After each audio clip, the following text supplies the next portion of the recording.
So I've seen some people online make loop stations with Raspberry Pi, and I decided I want to do that. So I've ordered a Raspberry Pi and it's in the mail, but in the meanwhile I figured I had to learn Python. So I just downloaded Python for my laptop, and over the last 3 or so days I've been working on this, which is a single Python script that functions as a single track overdub looper. So if I run it, it should give me a count in and start recording right away.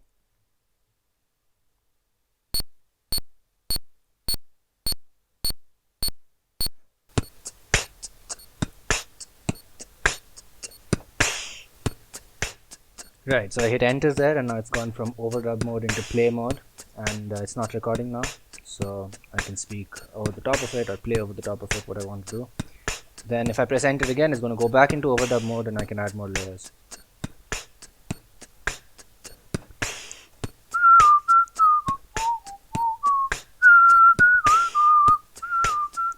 Like that, right?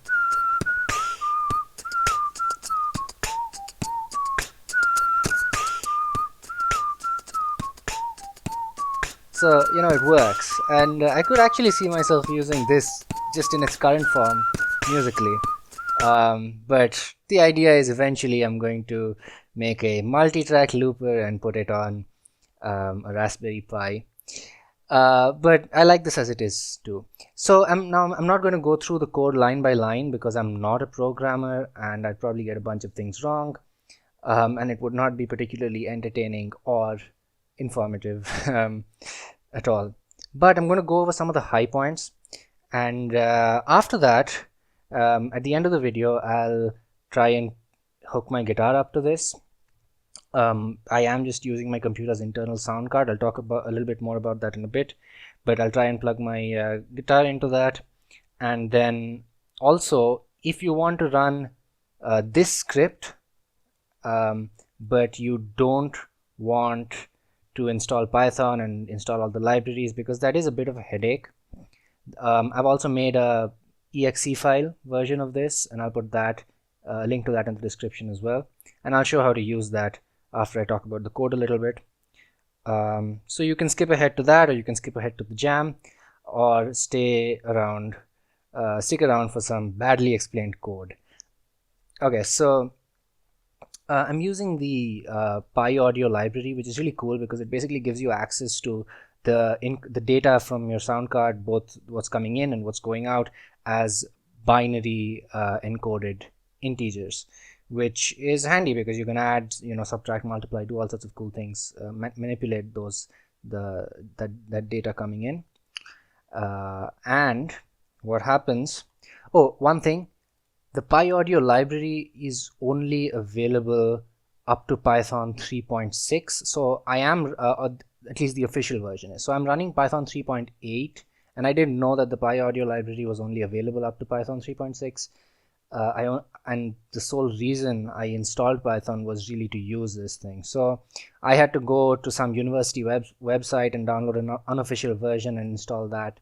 So I would recommend that if you're going to install Python to do audio stuff, for now, as of 3 days ago or 4 days ago when this was recorded, just install Python 3.6.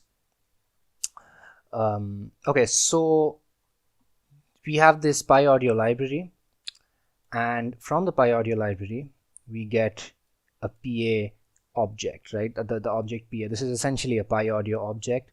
And then from that Pi Audio object, we get this object over here. So we will say pa.open, and that returns this. And this is a stream. Okay, and this is where the incoming, this is the object through which we access the incoming data and the outgoing data. You can think of it as containing the stream of audio data coming in and going out. So in this call, we have a bunch of parameters. We have format, channels, rate, and all of this. And all of these, I'm passing these global variables in caps that I've defined at the beginning here. And this just seems to be the way that everyone does this. I watched a few Python tutorials, Pi Audio tutorials, and this seems to be the standard way to do it. So let's talk about what these variables are. Chunk is essentially the buffer size. So if you're used to working in a DAW, you are probably familiar with the concept of a buffer size. You can adjust the buffer size of your devices to try and get less latency, as well as try and balance that with the possibility of glitchy audio if the buffer size is too small, right? Format is basically telling Pi Audio to use 16-bit audio. So this piaudio.pa16 is essentially a flag, the flag for 16-bit audio. Channels is 1, it's in mono. Rate, that's the sample rate, sampling at 44 kilohertz, 44.1 kilohertz, that's CD quality audio. Okay, so that's how the data is coming in and out of the program, and how is it being stored, right? So that is here. I have this class audio clip, and this is where I'm storing the actual loops. Perhaps I should have called it audio loop, but it is actually a loop. So anyway, so in here I have this one numpy array or numpy array, which is a two-dimensional array of 16-bit integers. Okay, so why is it two-dimensional, you might ask? Audio is, after all, a stream of samples, right? It's a one-dimensional thing. Well, the reason this is two-dimensional is because I'm actually storing it as an array of chunks, or an array of buffers, because everything happens by the buffer in Pi Audio, and that just makes it easier to iterate through everything. And you don't need to do a two-dimensional array. That's just how I've done it here. And then apart from that, I have a read pointer and a write pointer. These point to specific buffers, okay, where we are currently writing or reading. And read pointer is initialized to 0. The write pointer is not initialized to 0, and I'll come back to that in a little bit. So that's the class audio clip. Now the next thing is this statement over here. So this stream, I have two streams actually that I've defined, and one of them is for the metronome and one of them is for the actual loop.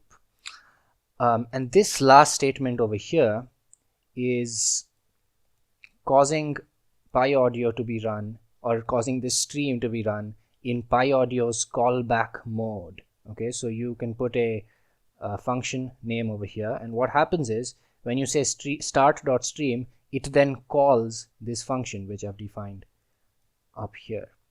Now this function definition is just a standard thing. I honestly don't know what all these variables do, but I just know you have to type that in to get it to work. That's what everyone online did in all the places that I looked. So here's something that was difficult for me to wrap my head around. Okay, this was one of the biggest things that was hard for me while writing this script, and that's this. When you call start stream, that then in turn calls this callback function, right? But that callback function executes in parallel to whatever comes after the stream. Okay, so that's what's very different compared to really any code I've ever written before, where one thing happens after another thing. In this case, you have things happening in parallel, and that was very difficult for me to wrap my head around at first. But in hindsight, it's pretty basic, and it's impressive as well, because I'm sure the compiler is doing some pretty hard work in order to make that possible. And just I know you can do it in C++ as well with something called threading, but I've never done that. So this was the first time I ever done anything in parallel. Anyway, so it calls the callback function and the loop starts essentially, but while that's happening, I have this infinite while loop here, which is how I'm doing the press enter to go into overdub and play mode thing. So I just have a global variable called isRecording, and the input function looks for the new line as a delimiter, the new line character as a delimiter. So every time you press enter, it moves on, right? So it gets to here and then it waits for the new line character, then it moves on. And even if you don't give it any data, it doesn't really care, because I'm not assigning the output to anything. It just gives an empty output. So this while loop is essentially toggling between isRecording being true and false, and so that's how I do that. And then within the callback function, that is the loop going on simultaneously, I then have this clause which I'll talk about after I say what in data is. So in data is the variable where your incoming buffer of audio from the microphone is going to be found.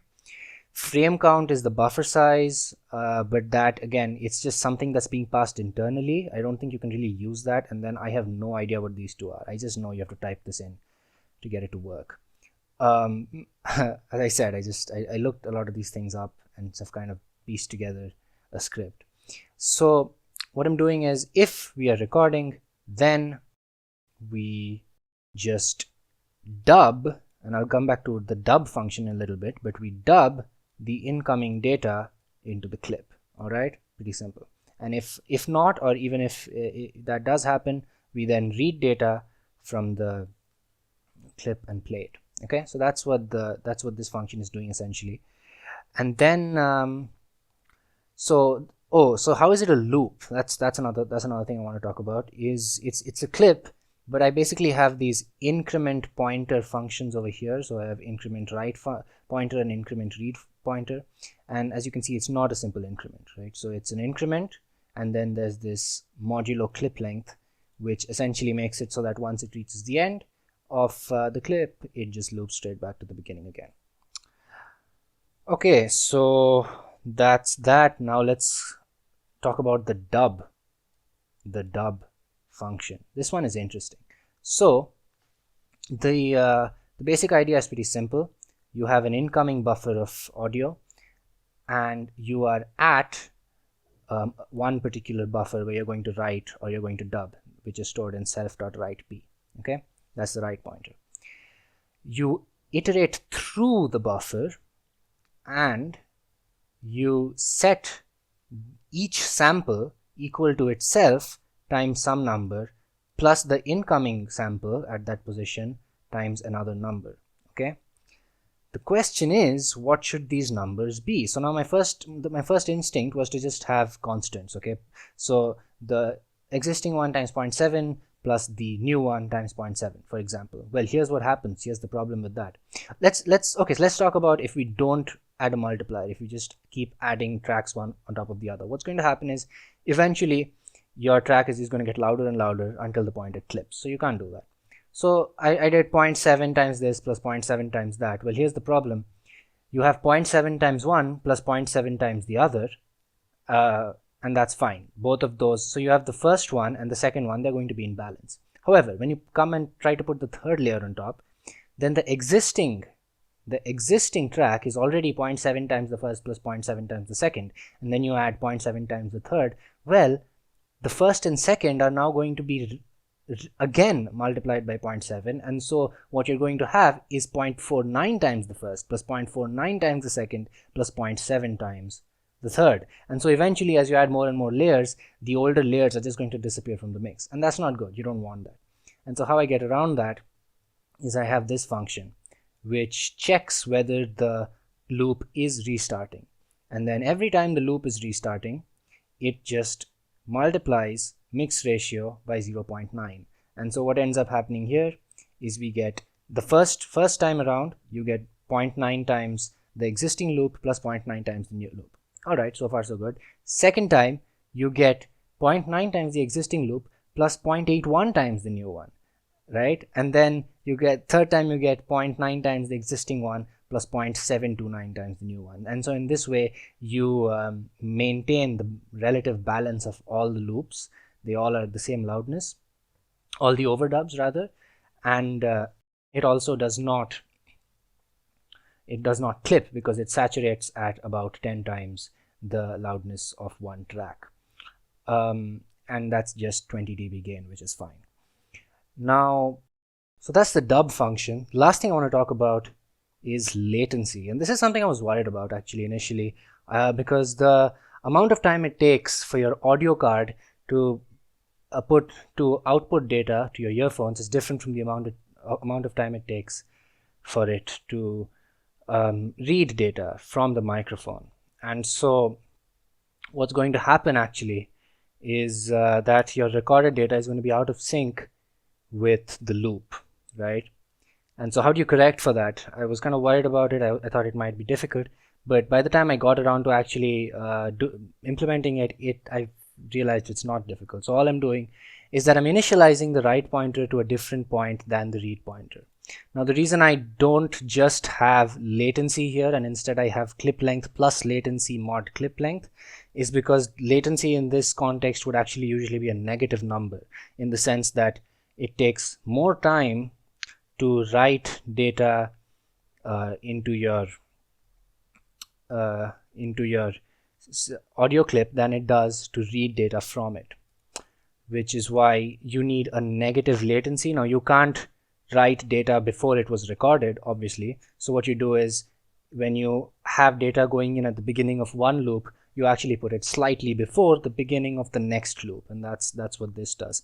Now I had to put this line of code in one other place, which is over here.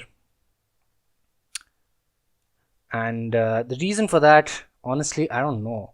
So what was happening was, I was getting this situation where every time I pressed enter and I went into play mode and then I pressed enter and came back into overdub mode, then it would be out of sync. So the first overdub would be in sync, but everything else would be out of sync. So I don't know why that was happening, to be honest, but I just figured if I reset the latency initialization every time the loop restarts, then we should be fine. And that's what I did, and it worked. Cool. So that is pretty much everything I want to talk about in the code. Now let me show you how to run the exe version of the file and how it's slightly different from this one. And after that, let's try a jam. So here's the exe version, and as you can see, there are two exe files, the setup.exe and loop.exe. So if I open setup.exe, it's basically going to ask me for a bunch of different values. Obviously, since this is an exe file, I can't go in and actually change the code to change things like the buffer size. So I'll have 512, length of loop in seconds. Let's do an 8-second loop. Latency correction in milliseconds. So I'm going to put -125. You should just on your computer like try different values, see what works. If you can first put 0, see how much out of sync it is, and then choose a value accordingly. Number of clicks and count in. So if you want to do some other time signature that's not 4, then you can do 3 or something. I'm just going to do 16. 3 or 12, you can do that. I'm going to do 16. Length of count in, beeps and buffers. This is the actual length of the beep. So if you want a short beep, like beep beep beep, then you put in 1 or 2. If you want a long beep, you can put in 10. If you want beep beep beep, right? And that's it. So now all that's done is let's put this stuff in this text file called setup.config. All right. So now I run loop.exe and it reads values from setup.config, and it's going to tell me any minute now. It's going to tell me those values.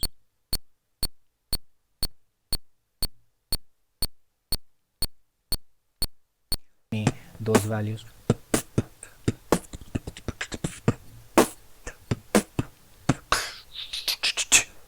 Those values. Okay, so you get the idea. That's how that works. This does only use your default audio device on your computer. And I think this goes back to the fact that I'm using an unofficial version of PyAudio. I couldn't get the device selection thing to work. There is a way to do it in PyAudio, but I could not get it to work. So that's another reason, if you're doing something like this, use Python 3.6.